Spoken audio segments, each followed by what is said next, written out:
Chicago is the city Americans feel surest about without ever visiting. They know it's dangerous. What they don't know is that this city reversed a river, raised itself from a swamp, and gave away its richest land. The danger was never the blueprint. It was who got left off it. Pull up a satellite image of Chicago, and the first thing you'll notice is the grid. Block after block after block, stretching from the lakefront west into the suburbs with a regularity that looks almost mechanical. Most American cities have some version of a grid, but Chicago's is different.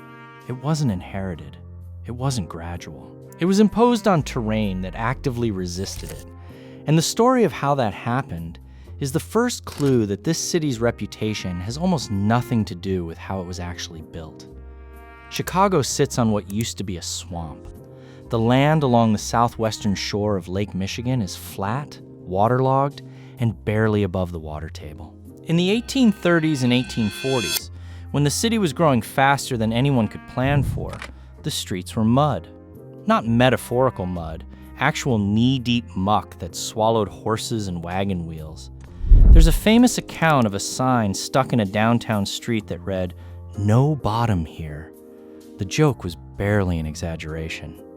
But the mud wasn't the real problem. The real problem was that a flat, swampy city has no natural drainage. Sewage didn't flow anywhere. It sat. And because it sat, people got sick. Waterborne disease, cholera, dysentery, and typhoid tore through Chicago in the 1850s, killing thousands. The city was literally poisoning itself because the ground wouldn't cooperate. Most cities would have worked around this slowly. Chicago didn't do slowly. In the late 1850s, the city began one of the most audacious civil engineering projects in American history. They razed the entire downtown. Not a building, not a block. Entire streets, sidewalks, and multi-story brick buildings were jacked up, some by 4 feet, some by as much as 14, using thousands of jack screws turned by hundreds of men working in coordination. The Briggs House, a massive brick hotel, was reportedly lifted while guests were still inside. Nobody missed breakfast. And keep growing it did. But the raising created something else, almost by accident. A chance to redesign street-level infrastructure from near scratch. The grid that had been platted in the 1830s was preserved and reinforced, and now it had a drainage and utility system underneath it that most American cities wouldn't achieve for decades. The streets were wide. The blocks were uniform, and running behind every single block was something you won't find at this scale in any other major American city, an alley. Chicago's alley network stretches roughly 1,900 miles. Laid end to end, that's the distance from the Loop to the Grand Canyon, and then some. These alleys aren't an afterthought or a leftover. They were designed into the grid on purpose. Trash pickup, deliveries, utility access, garage entries, all of it runs through the alleys, not the streets. That's why Chicago's main roads are wider and cleaner than those in cities with twice its budget. The thing that looks like a design flaw is the design doing exactly what it's supposed to do. Then, in October 1871, the Great Fire burned through roughly 3.5 square miles of the city center. Over 17,000 structures were destroyed. Around 100,000 people were left homeless. By any normal logic, that should have been the end of the experiment. It wasn't. It was a reset button. The fire wiped out the pre-grid clutter, the wooden shanties, the ad hoc construction, the buildings that had been awkwardly raised or left half sunken during the lift.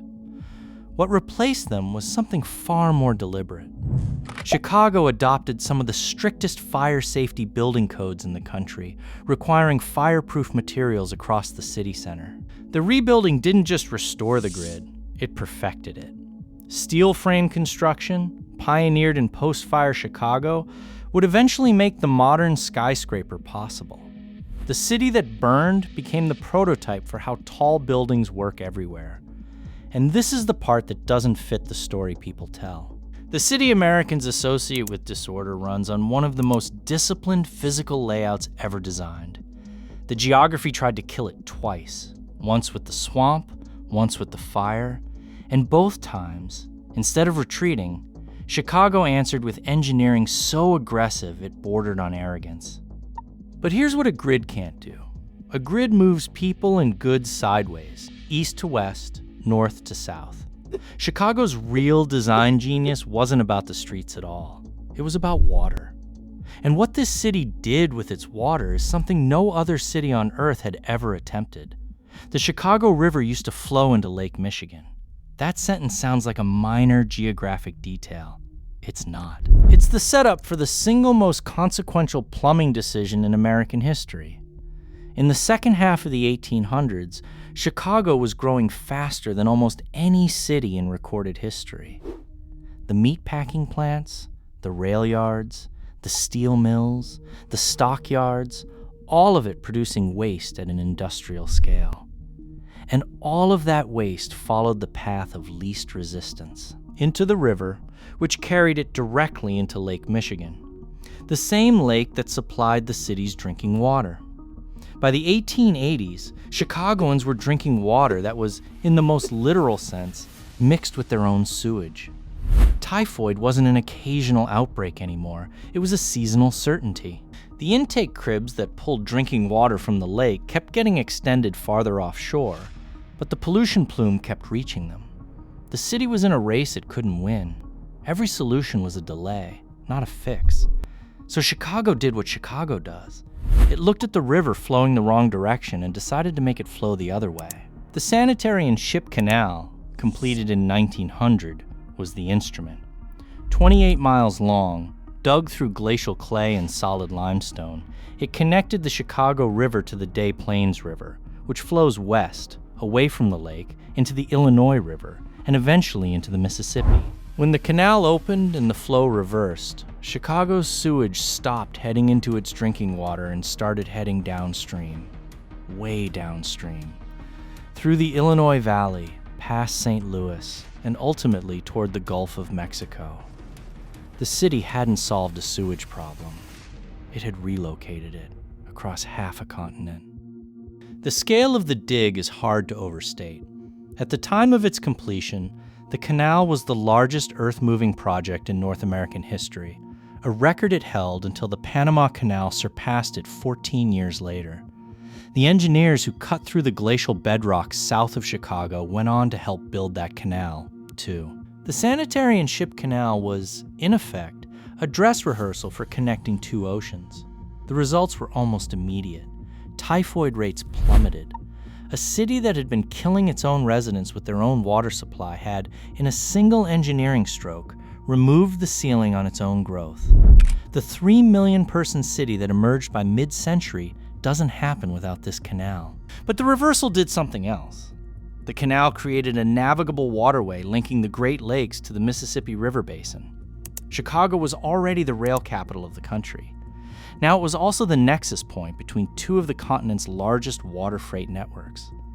The canal wasn't just a public health project. It was an economic accelerator disguised as plumbing. Not everyone was thrilled. The state of Missouri noticed fairly quickly that Chicago's solution to pollution was, in effect, to mail that pollution south.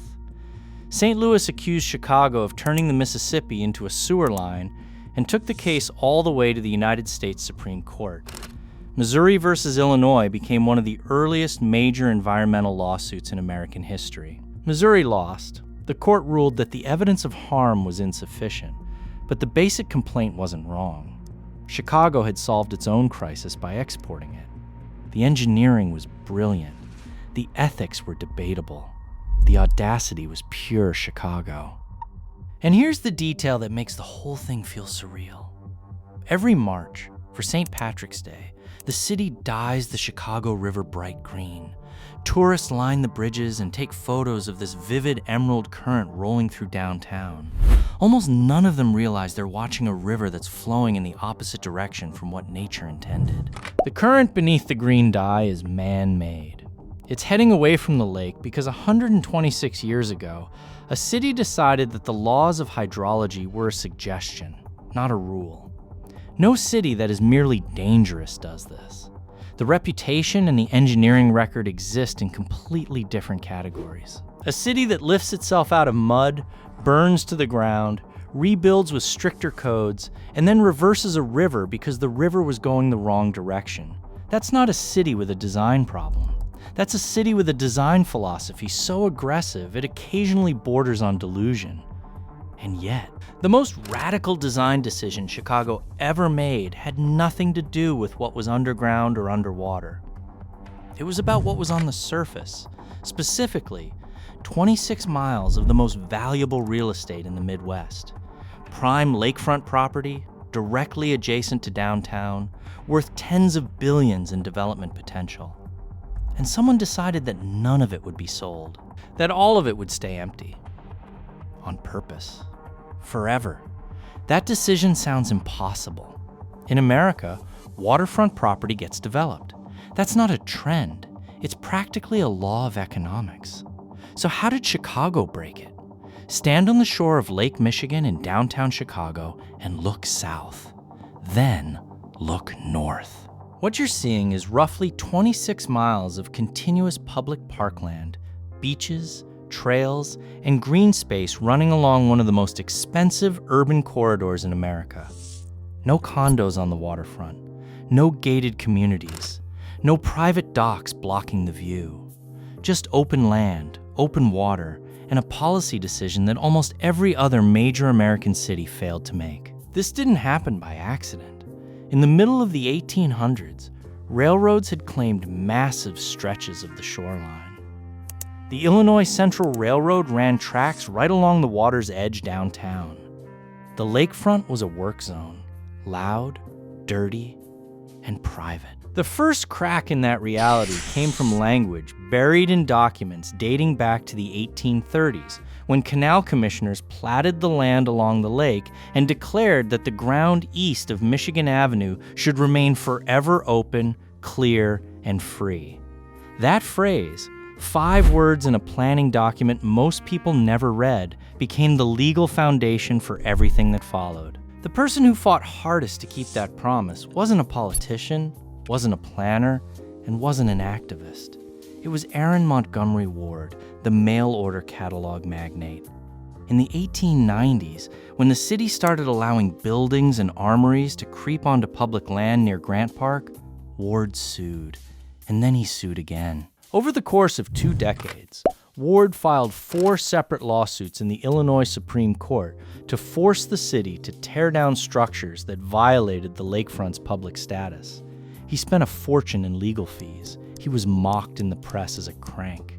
He didn't stop. Ward won. The courts sided with him repeatedly.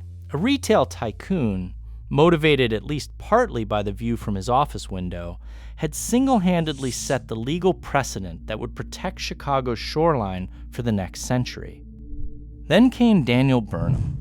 His 1909 plan of Chicago envisioned a connected system of parks, boulevards, and public spaces radiating from the lakefront, a design philosophy that treated the shoreline not as real estate to be sold, but as the civic spine of the entire city. The plan didn't get implemented overnight or in full, but its core principles stuck. Over the following decades, landfill projects actually extended the shoreline further into the lake. Grant Park expanded. Burnham Park stretched south. Lincoln Park grew north. The museum campus was built on reclaimed lakefront land that in any other city would have become luxury towers. And then there's Millennium Park. Tourists know it for the bean. What most of them don't realize is what's underneath it.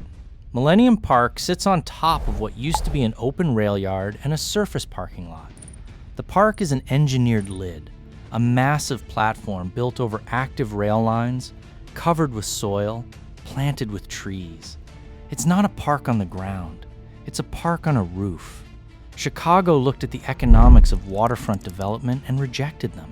Not once, but continuously, for over 150 years. The 26 miles of shoreline parkland you can walk today represents one of the most valuable strips of undeveloped urban land in the Western Hemisphere. Chicago's answer to that value, for over a century, has been no. The city with the worst reputation in America made the most generous public space decision any American city has ever made. So if the design is genuinely this good, then where does the reputation come from? It comes from something the planners also did. Something deliberate, something visible on a map, and something far harder to fix than a river flowing the wrong way. In the late 1930s, the federal government's Homeowners Loan Corporation sent assessors to American cities to evaluate neighborhoods for lending risk. They produced color-coded maps. Green meant safe, blue meant desirable, yellow meant declining, red meant hazardous. The practice became known as redlining, and few cities in America were carved up more aggressively than Chicago. Look at the original HOLC map, and you'll see the South Side and large sections of the West Side blanketed in red. Neighborhoods with black residents were marked hazardous almost automatically. What redlining did, in practice, was cut off capital. If your neighborhood was redlined, banks wouldn't lend there. Homeowners couldn't get mortgages, couldn't finance repairs, couldn't build equity. The buildings aged, the tax base shrank, the city reduced services. And then everyone pointed at the declining neighborhood and called it proof that the residents couldn't maintain it, as if decay were a cultural trait and not a financial verdict imposed from outside. But the maps were only the beginning. Chicago didn't just draw lines on paper, it built them in concrete. The Dan Ryan Expressway, completed in 1962, is one of the widest highways in the world, 14 lanes at its broadest point. The expressway was deliberately routed along a path that reinforced the racial boundary between Bridgeport, a historically white neighborhood that produced 5 Chicago mayors, and the Robert Taylor homes to the east, which at the time of their completion were the largest public housing project in the world. 14 lanes of highway functioning as a wall. The Robert Taylor homes themselves tell the story in miniature. 28 identical high-rise buildings stretching along 2 miles of South State Street, designed for roughly 11,000 residents, but crammed at their peak with over 27,000.